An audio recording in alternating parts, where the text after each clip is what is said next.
You are now listening to the A Dose of Disruption podcast, powered by Experian. Weekly compelling conversations on making money moves and growing your network. The place where you can learn to be you and do you all at the same time. I'm your host, Shelly Bell, and now, let's see what this week's Level Up looks like. What's up, y'all? Thank y'all for joining us once again. And now, the Shelly Brief.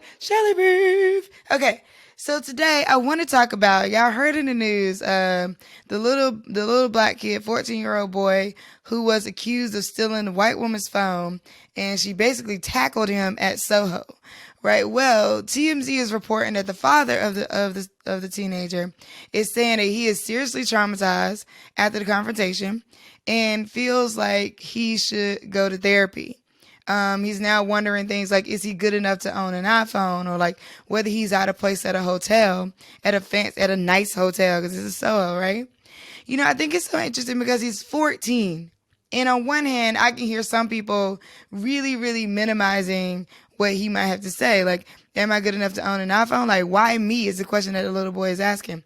Why? This is so terrible that at 14, you got to ask yourself, why would someone even think that I would steal a phone in a SoHo, right? Like, this is not like, you're not at the Holiday Inn, you're not at the Days Inn, right? Like, and that's not to say that if you were at a hotel that was a 2-star or a 1-star hotel, that would mean that you could get automatically accused. But I think he's also traumatized by the fact that, like, he is living a certain kind of life that is also just like, I think, let me not put this on this little boy. I would say that I think that we have thought, historically, that and I say we as in the black community, and I don't speak for everybody, but I'll say from what I've seen, that there's somewhere that you don't have to deal with these things, right? Like, if you make enough money, like this is the illusion of a patriarchal society that is fueled by levels of white supremacy in some places, right?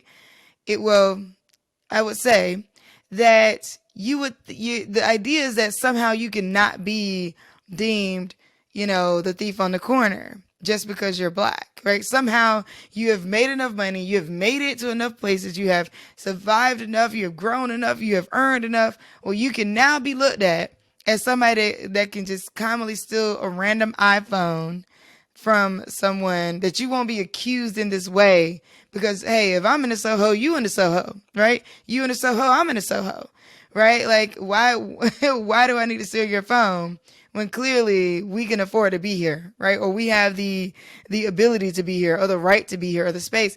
And I say that in that context. I will say, like, yes, we know that this is ridiculous overall, but the thought that there is some place that we will arrive, and like this kind of goes back to what I was saying about the Tiffany Haddish thing, where it's like, oh, like somebody would dare ask her to host anything for free, is this idea of like, oh, well, we're thinking, well, because she's Tiffany Haddish, she'll never have to worry about that, right? Like, she'll never have to think about certain things. I mean, it's almost like, and that wasn't an instance of race. It was just an instance of being a woman, in my opinion.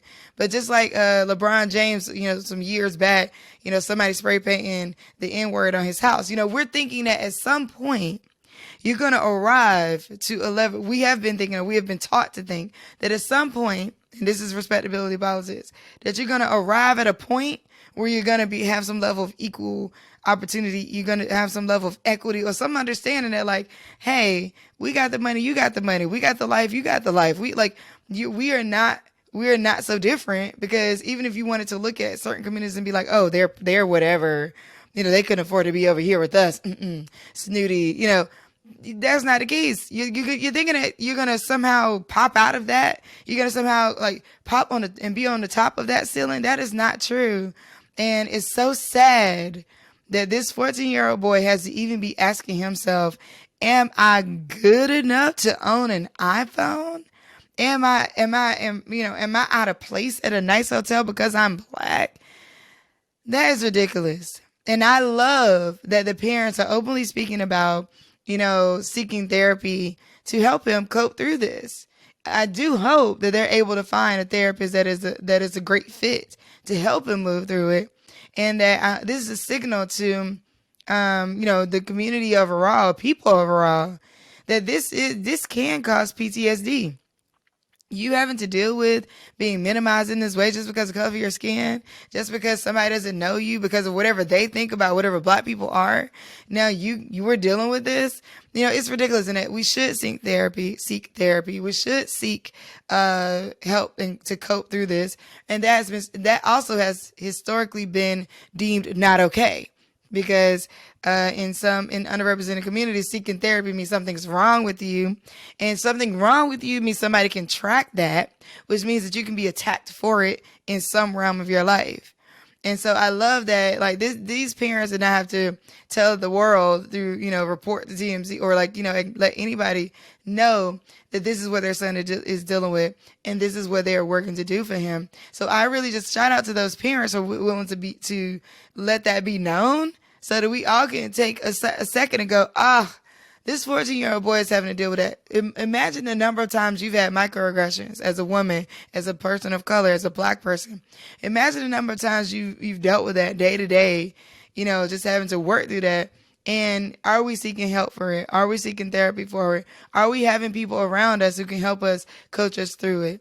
And today's show is about intuitive entrepreneurship. And our guest today is Shoshanna French, who is an intuition coach. And she actually helps business owners, like high-level, six-figure celebrities, like people, work through using their intuition to guide them. And this level of coaching, in my opinion, is also important for helping us clear out and ground and move forward from things that have already happened. So let's get into this interview, y'all. Shoshanna French, intuition coach. I'm super hyped to talk to her. Let's do it. All right, here we go. So this is probably going to be one of my favorite episodes, one of my favorite people. And I'm so excited to talk about intuitive entrepreneurship with Shoshanna French today, or as I call her, Sho. So it is, people ask me, like, how do you do what you do? How are you doing all these things? And I'm like, honestly, I get a coach for everything. I have a nutrition coach. Sho is my intuition coach. I have all kinds of coaches, business coaches, anything spiritual. I have like multiple spiritual coaches. Like, I'm always trying to figure out all the things and not by myself. So I am super passionate about, people say they need mentors, and mentors is great, but I think mentoring is a traditional relationship that we're used to having, and mentoring is free. And so we're used to that, and anybody can quote unquote be one. It kind of like is a sidestep from role model. And so we just say, I need a mentor. But I honestly think more people need coaches than they need mentors. So, and I definitely don't want to push Sho into the realm of only being a coach, because she's so much more. That is just what she has been for me, and developed into a really great friendship. So I'm gonna stop talking and let you talk. I'm so glad to have you here. Welcome, Shoshanna French, to A Dose of Disruption. How are you? First of all, super excited to talk with you because I love our chats. We have the best conversations. And then I'm just like, ooh, I'm on with Shelly Bell. I'm so excited. I'm just excited. I love our chats I'm, as well, because they always, I know. And I'm just fully so. meditated this morning and I'm Oh, partially caffeinated. So I'm working on the other half. Now I'll be caffeinated. okay, perfect, perfect. That's good. So we can get some really juicy stuff out. So first, I want to talk about just a little bit of your journey. Like, you do, a few things. And how are you referring to all of your things? Like, what is your? Because I know how I know you. Some other people listening may know how they know you. But if I'm saying, who is Shoshana French? Like, what does that sound like to you? Like, what is the answer to that question? Hmm. You know me. I'm like you. I reinvent myself every 6 months. So if you ask me tomorrow, it might be different. No, just kidding. So I would say today that I'm a coach for sure, but I'm an intuitive coach. I'm a soon to be author working on a book. Whoop whoop. Um, yeah, whoop whoop. I'm a business consultant. I bring intuition to businesses, and I'm a healer too. I know that that comes up in my work a lot. So I would say that's what I am. That's what I would say I Yeah, am. you are. You Yeah. are a healer. I noticed, I'll say this, I noticed like right there you got a little bit lower with it, and I'm wondering what's there. But around. Let's be honest, when I use that word, people are like, what do you mean? Like herbs or like hands? I'm like, no, no, no, no. Like I heal people from the inside.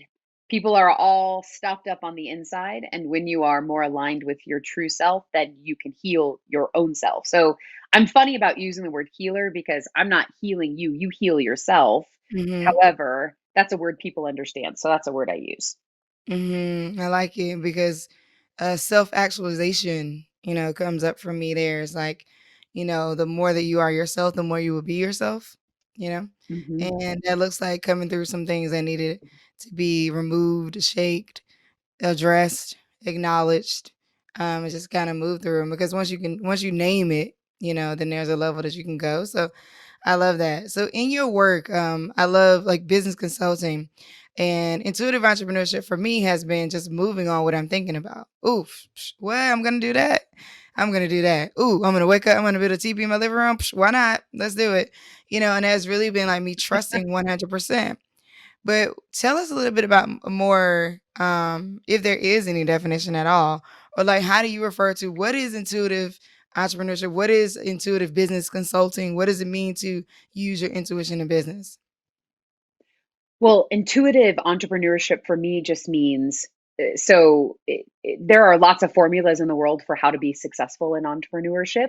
And sometimes it's hard to know, is there a formula that would work for you? Like I don't know, like you should follow the funnel thing, or you should do the podcast thing, or you should do the book thing, or you should do the whatever. And there's so many options. How do you know which one to use, first of all? And then secondly, how do you know what is who you are, because you can get lost in the sea of other people's voices when you start attracting experts and asking them their advice. So to me, intuitive entrepreneurship is first and foremost like trusting your own innate sense of what one feels right, like what actually feels like me, what sounds like me, and then two, using it to navigate, like how do I appear in the marketplace, what is the, if I'm being my authentic self, what's the best place for me to be in the marketplace. Two, who are my people? Who are the best people to support me in my process and journey? Because there are a million people who could help me, but who are the right people to help me? Because, it's like, we've seen it lots with entrepreneurs. They start and then they meet a coach, and then their coach tells them they need to change everything. And then Mhm.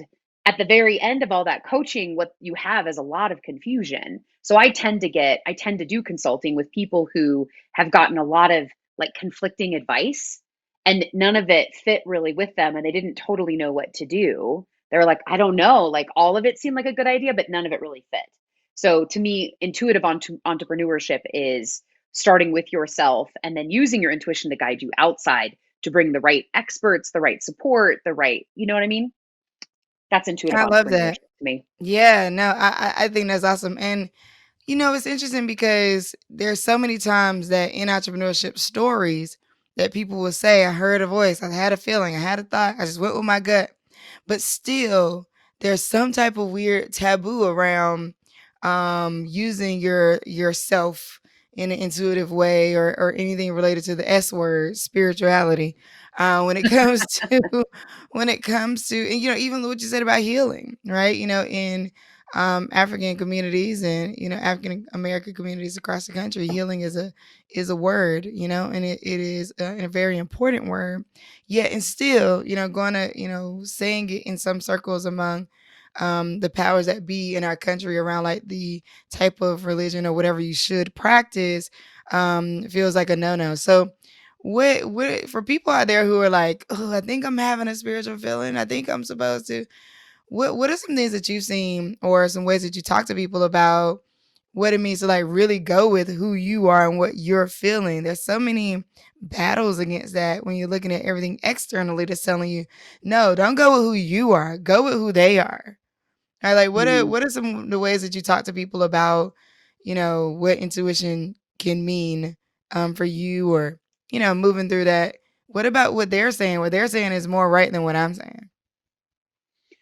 Well, I think the first thing about intuition is learning the mechanics, like how actual intuition shows up in our body, how it works, how we're naturally oriented. Like some people are more emotionally oriented, some people are more mentally oriented, some people are more physically oriented. So for me, anytime I do consulting with an executive about intuition, we have to start with how are you oriented?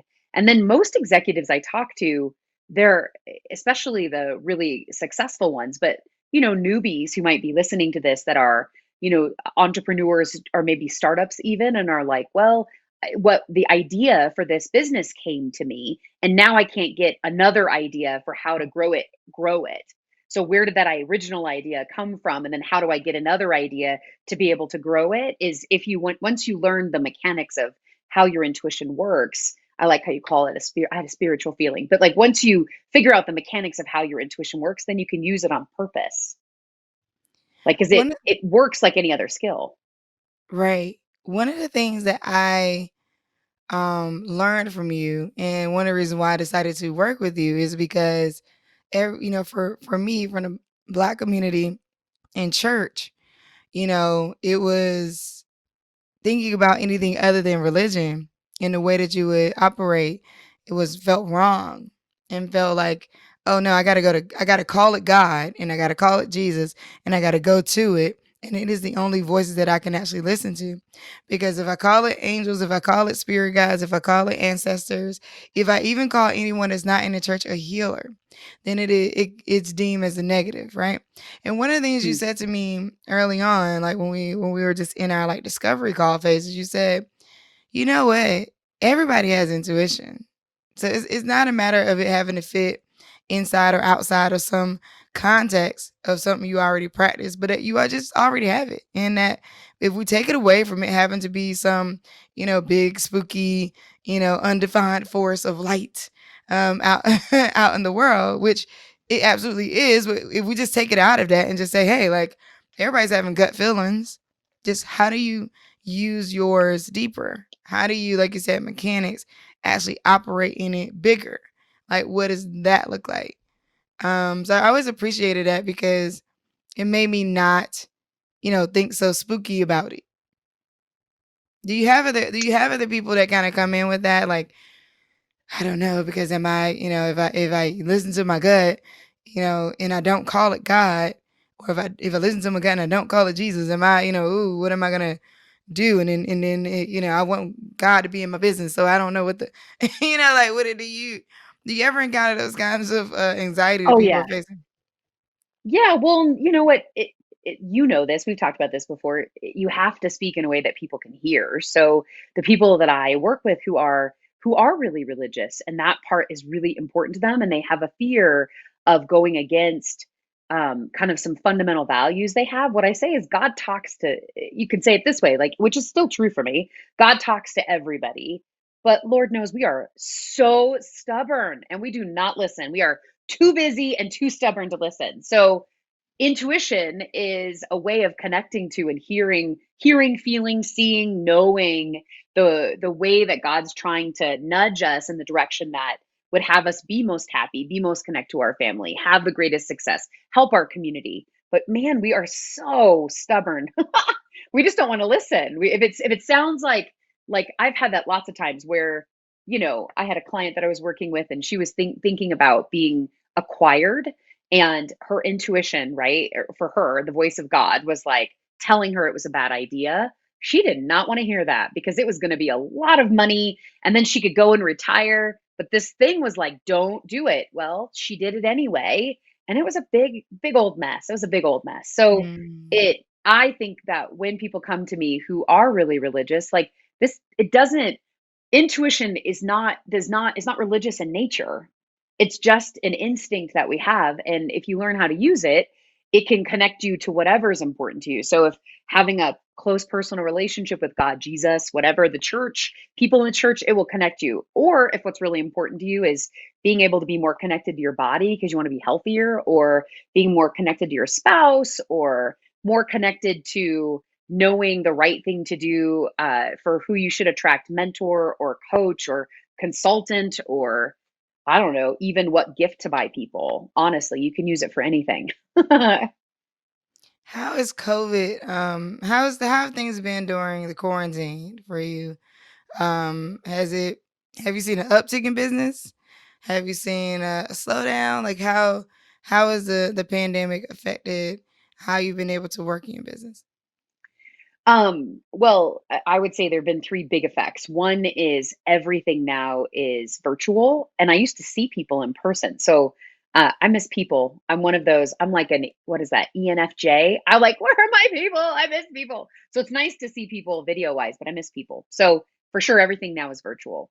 The second thing that changed is that people who are really, really, really busy, like way too much to do, kids and businesses and life and spouse and like all of those things. When COVID happened for a lot of those people, quarantine, their whole life slowed down. And so, I maybe think what this my super experience is. was with a lot of people is they now Yeah, had we're on a time to roll. go inward, do that inner work that they had never made time for before because they were all out here in the world, busy, busy, busy. So it brought people to me, I think, who would never have had time Uh-uh. otherwise. But then the third one is, when you're left with yourself and you can't just distract yourself by meeting up for brunch, on a Sunday, but you have to like be home and take care of yourself or your family, people started dealing with some pretty serious inner stuff. So you could be doing anything in the world right now. I mean, literally, you could be an astronaut. You could be storming. You could just be taking the world by storm in so many ways. So my question is, why intuition coaching, intuitive coaching, the realm of psychic powers? Like, why this business? How did you get I here? think, well, so two, you add like two pieces. One, how I got here, I'll share that in a second. But why this now? People don't trust themselves. People put their faith Mm. in and their trust in other people. And then I just think we have so many brilliant geniuses, that are not trusting themselves. I know so many creatives. Like the thing I love about you, Shelly, is that you are out in the world doing all the things. You're not doing one thing or even two or even three. You're doing all the things. And it's because you trust yourself and you're going for it. But I meet so many amazing creatives who have something to offer to the world and they're not trusting themselves. Like they're trusting other people who are like, you have to focus, do only one thing. Here, do this thing that I'm telling you. And then their genius never gets out in the world. Oof. You know what happened right there? When you said that, I thought to myself, you was like, you're not doing one thing, you're doing all the things. And I thought to myself, but not everybody likes all the things that I'm doing all the things, or not everybody feels like I should be doing all the things. And then right after that, I also heard, but then who doesn't? And like, why do we tell ourselves that narrative? And how do we stop that narrative in its tracks and say, actually, everybody loves that I do all the things I do? That regardless of what's true, right? Because true, because neither one of those could be true, or both of them could be true, or one could be, and we get caught up in like, no, but it's not true that everybody likes it. But I really don't have any evidence of that many people that don't like it. So, we do that dance, which is where I think, like, again, the intuitive training kind of comes into play. So, but tell us about your journey, and then I definitely want to hear about like what is that intuitive training like. Got it. So conventional wisdom should have said that I was going to be a teacher, and I am, but not the kind of teacher that I think my family thought I'd be a missionary or something. And I kind of like ended up doing a little bit of both. Like I am out in the world spreading the word about the possibility of trusting yourself and being deeply connected. So my journey is kind of funny. In college, I ended up in a metaphysical bookstore, like the kind that sell like crystals and books and all that kind of stuff. This was a long time ago. I'm not going to say how long ago because that makes me old. However, I found myself in a metaphysical bookstore, and this woman came up to me and said, "There you are." And I was like, well, "That's weird. What is she talking about?" And she said, "I had a dream about you." And I was like, "A dream about me?" She said, "No, no, no. Like my ancestors came to me and said, a young girl is gonna walk in the store. You'll know her because of her freckles. And when she walks in the store, teach her everything you know." And so she did. I mean, I call her my spiritual mom, Rosemary and then Wendy. And they taught me literally everything that they knew. They taught me how to meditate, which I'd never done before. And to me, meditation and prayer are twins, but they're not identical things. I knew how to pray, which for me was a lot about telling God and thanking God like that. But in meditation is an emptying out and a listening. And I was not very good at listening. So they taught me that. And then on this long kind of spiritual journey for many years and ended up in this educational work called Landmark Education. People may have heard of that before who listen to your show. It's a transformational education company. I loved it. I ended up working for them. I led programs for them. And then I left that being really lost. Like, what am I going to do with my life? And then I ended up in a money group. I mean, this is the, like I told you, talk about being led by intuition. It went all over the dang place. Ended up in a money group, and she said, if you want to not be in the rat race where your bills always are more than what you make, you have to have additional streams of income. And I was at that time, it was 2005, so it was a long time ago. I didn't know what that meant. She said, start a business. And I was like, what? Now, my dad's an entrepreneur, but everybody else in my family, college professors, therapists, nurses, like, what? Start a business, be an entrepreneur. So I just went ahead and went for it. And I did a couple of different things. And she said, you could do that thing where you sit with people and use cards and have a conversation with them. You should do that thing. I was like, tarot cards? She's like, yes, you could do that as a business. And I was like, oh, you mean like be a psychic? Oh, I don't know about that. But I went and got a bunch of cards made on Vistaprint, like 250. And everywhere I went, just like a Girl Scout selling cookies, I gave people cards. Hi, I'm a psychic. Nice to meet you. Hi. I mean, like everybody.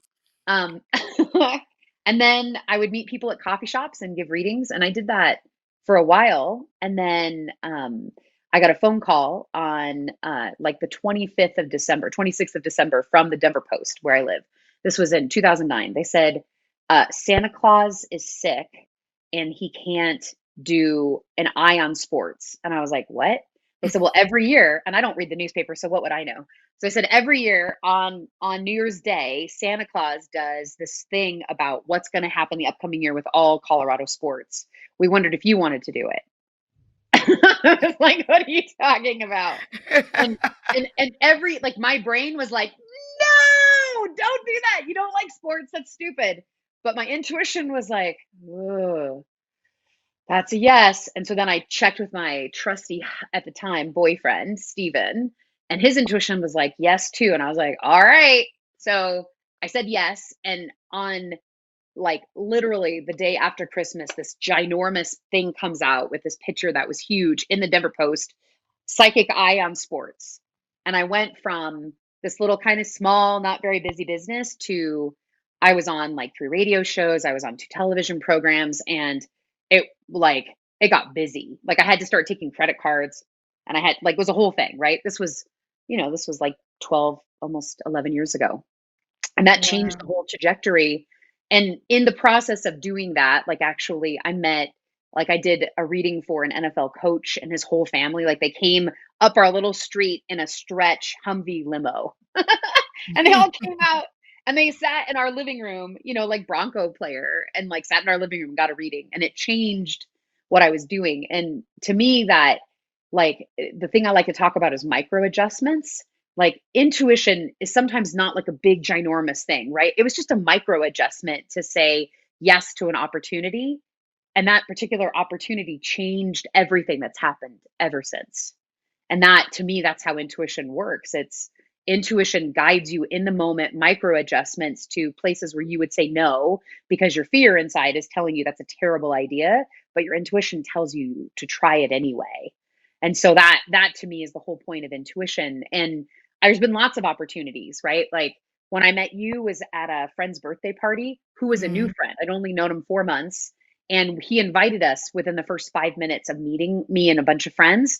And I thought, that's why would I go fly all the way to DC to a brand new person's birthday party? But my intuition was like, go. And at that party, I met you, I met Abby, I met a ton of people that have become deep friends, but also really pivotal and important in the future of, sharing the possibility of people using intuition to trust themselves and have a successful life. So that was a micro adjustment to go to a birthday party and ignore the inconvenience of going across the country. I live in Denver to just show up for a birthday party for like you basically 24 hours. So that's the thing about intuition, like a little small micro adjustment changes the whole trajectory of life. And people tell those kind of stories, right? Like big entrepreneurs talk about them. Steve Jobs talked about them. Oprah talks about them.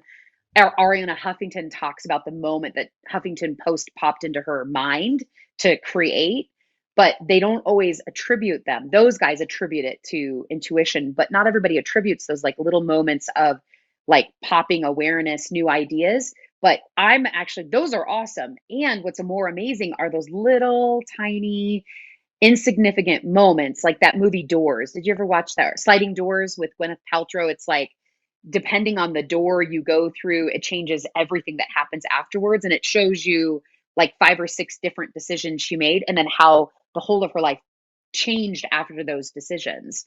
Intuitively guided life means that you're more in alignment with what you really want. That's what an intuitively guided life looks like. An intuitively guided business, same thing. You are making power moves with not always no fear, because big power moves can be scary, but Mhm. you can trust that it's all going to turn out, because otherwise your intuition wouldn't tell you to do it. So Wow. that's how I That's ended up so where I am right now. a Santa Claus got sick. It micro adjusted your entire trajectory. And then here you are, a world renowned, intuitive and psychic, doing your thing and guiding in your business. That's so amazing. I don't think we've ever talked about that. So, a couple tips on training your intuition. Do you think you could break it down to maybe 3 tips Mhm. for training your intuition that we can leave the audience with? Yeah. So one is, our bodies translate in one of 4 ways when you get an intuitive message. So the really, really helpful is to know how your body translates. So are you the kind of person who feels like, gets a gut about things? Like you feel comfortable or uncomfortable depending on if something fits for you? Or are you the kind of person that it's like you more know things, like you just get kind of sparks of inspiration, stuff? Pay attention to that. Are you someone who gets pictures in your mind, like you have a wondering about something and then all of a sudden you have like the whole solution as a picture in your mind? Or is it more like when you're with people and they're sharing something with you, you can hear what they're not saying? So just knowing how you translate intuitive information is a really important tip. So that's one. Two, tools are really important. Tools meaning ways in which excuse me, you can focus on just your intuition, because our minds are scattered all the time because we live in a really fast-paced, technology-driven kind of world. So my biggest tip for tapping into your intuition is practice the tool of slowing down and focusing on one thing at a time. That's really hard, by the way. Yeah, And when I work with listen, tell executives, me about it, okay? All right, so know how you interpret intuition, whether it's hearing, body, knowing, like feeling, hearing, knowing. Another one is to trying to hone in and focus on one thing at a time. Oof, yep. I don't know. What's the third one? Do we have a third one? The third one is, there are lots of different kinds of tools out there, like to help us sort of interpret what we're being told. So find tools that really speak to you. Some people like to use meditation as a way to kind of connect to their intuition, because in that quiet space they can hear better or see better. For some people, they love the tarot.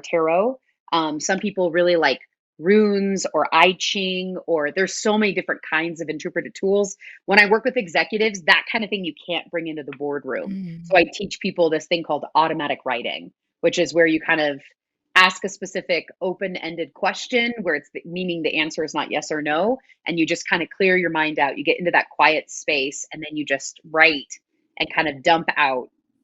And that's a great tool. I love it. I love it. So know how your body interprets your intuition.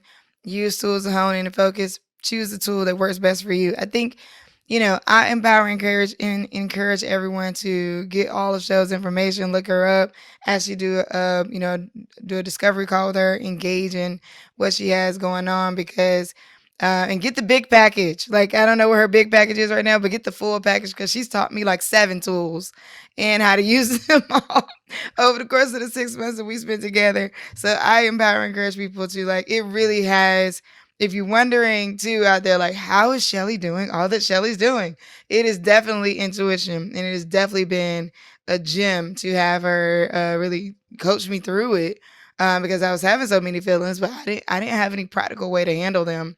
And I think it was also has been really key for me, is like, even through all the like spiritual things I had done, going to church, believing in God, whatever Christianity at one point, whatever, the like all the things that I had done spiritually, the one thing that was missing was the tools and how to use them in everyday life in order to create a really practical life using your gut every day and trusting yourself every day. I always say the ROI on clarity is confidence. And so when you're Mm. clear, then you can have confidence in decisions that you're making. And that's what I got from the experience. So I'm so glad to have you here. Is anything you're working on coming up? What should we know about? What should people sign up? Where can they find you? So a couple different things. One, after you listen to this and you're like, oh, that's kind of interesting. I wonder how my intuition works. Go to simplespirit.com and take the blueprint test. It's a 36 question test that will help you understand how your intuition works. At the end, you'll get a little blueprint. It will explain how you translate, how you're focused, like that. I in March am going to be launching membership because, as Shelly's talking about, the one-to-one is harder because I am in the world and have a lot of clients. So now we're really looking for how can I help more people in bigger groups. So memberships launching March 1st. There's more information on the website about that. And you can always find me. I'm on Instagram and Facebook. I'm on all the places. And I just got invited to Clubhouse, so I'm going to figure that out too. Whoop, whoop. You on all the spaces as Shoshanna French or as Simple Spirit? What are you on all the So on spaces? on Instagram, it's Shoshana French Stokes, and on Facebook, it's Simple Spirit Tips, TIPS. Awesome. I like that. Well, thank you Yeah. so much again for joining me. I really appreciate you and all the things you're doing and just sharing with us today. So, yeah, thank you. Thanks, Shelly. I appreciate you and I appreciate what you bring to the world. So thank you for inviting me to have this conversation. It's awesome. Thanks for joining us, Disruptors, and congratulations. You have taken another step toward being friggin' amazing. Make sure you visit us at adoseofdisruption.com where you can subscribe to the show in iTunes, Stitcher, Spotify, or via RSS feed. Rate and subscribe if you're all the way live. Rate and subscribe if you're all the way live. That's right. Tell a friend, rate and subscribe to keep us all the way live. Come back next week so we can disrupt some more shit.